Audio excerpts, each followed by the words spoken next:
الحمد لله نحمده ونصلي ونسلم على رسوله الكريم أما بعد فأعوذ بالله من الشيطان الرجيم بسم الله الرحمن الرحیم۔ اللہ سبحانہ وتعالی کی طرف سے بندوں کے لیے مخصوص ایام کا آنا، جیسا کہ اس میں رمضان بھی، پھر اس کے بعد عید کا موقع، پھر اس کے بعد دوبارہ ذوالحجہ کے اندر عید کا موقع، اور یہ 10 ایام جو بڑی فضیلت والے ہیں، والفجر ولیال عشر۔ پھر اسی طرح اس مہینے کے اندر اکثر بلکہ تمام عبادات کا اکٹھا اور جمع ہو جانا، یہ سب اللہ سبحانہ وتعالی کی طرف سے ہماری پریکٹس کس چیز کے لیے ہوا کرتی ہے؟ اس بات کے لیے کہ ان مسلمان میرے بندوں کے اندر جو اگر دل میں زنگ آ گیا ہے یا ان کے جوڑوں میں اور جسم میں زنگ پھیل گیا ہے، تو اس کو صاف کرنے کے لیے اللہ نے یہ مبارک ایام اور یہ راتیں رکھی ہیں، تاکہ بندہ عبادات کر کے مختلف انداز میں اور اپنی عبادات کو، اپنی پریکٹسز کو تیز کرے بڑھائے،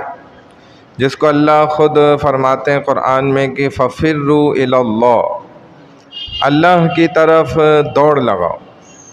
کیونکہ اللہ اپنی جانب دوڑ کر آنے والوں کو پسند فرماتے ہیں۔ ورنہ اللہ یہ بھی کہہ سکتے تھے بھائی اللہ کی طرف کوشش کرو،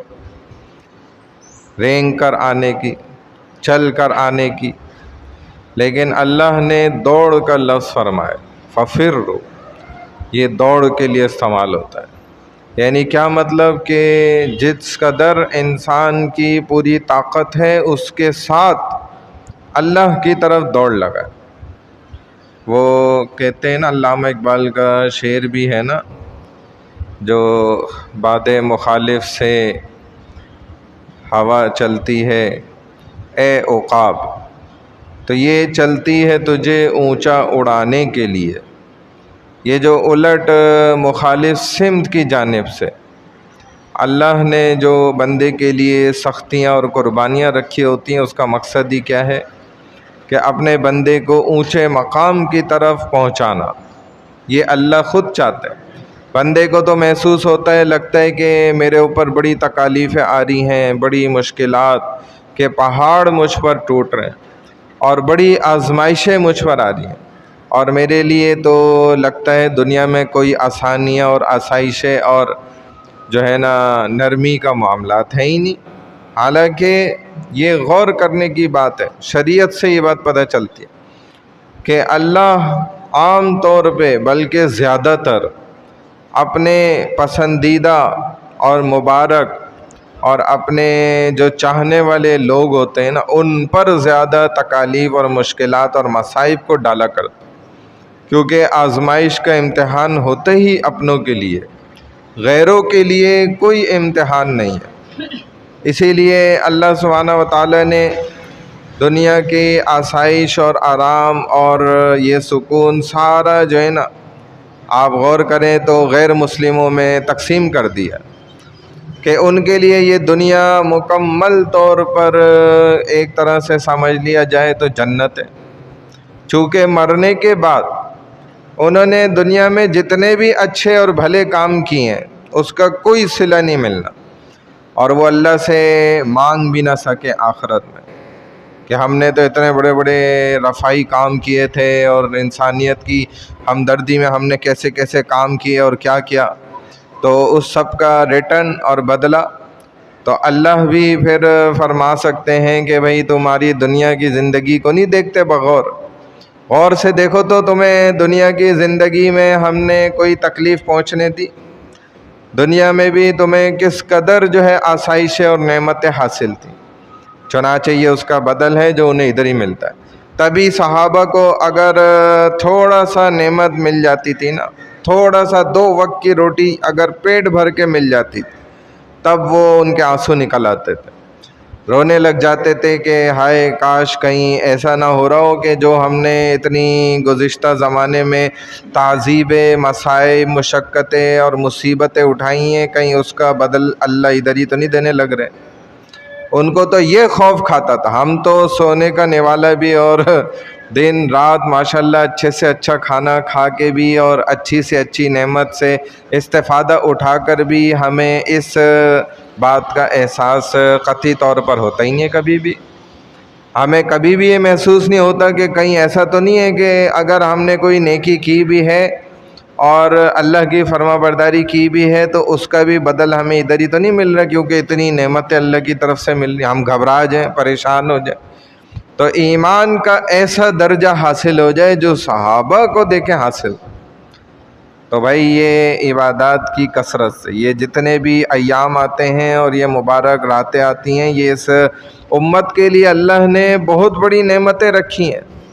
اس سے اصل فائدہ اس انسان کو ہوتا ہے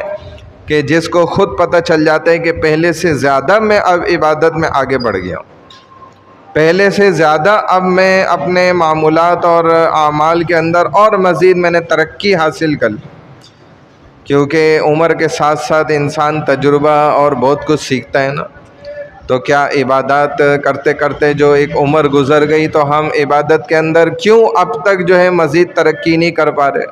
بلکہ الٹا ہم تنزلی کی طرف جا رہے ہیں۔ نماز ایک اس کا بالکل صاف اور واضح مظاہرہ ہے کہ نماز جب ہم خود پڑھنے کھڑے ہوتے ہیں تو اس قدر تیز نماز ہے کہ ماشاءاللہ مولوی کو پیچھے چھوڑ دیتا، حالانکہ اس لائن کا ایکسپرٹ تو کون ہے؟ مولوی صاحب تھے۔ اگر تیز پڑھنے کا ہنر ہوتا کسی کے اندر تو عالم دین اس کا زیادہ مستحق تھا کہ وہ سب سے تیز پڑھ کے دکھا دیتا، کیونکہ بھائی جو جس کام کا بھی کاریگر ہوتا ہے اور اس کا تجربہ اس میں زیادہ ہو جاتا ہے تو وہ اس کام کو پھر فٹافٹ کرتا ہے، اس کا ہاتھ تو ایسا چلتا ہے، آپ کیا چلائیں گے ہاتھ؟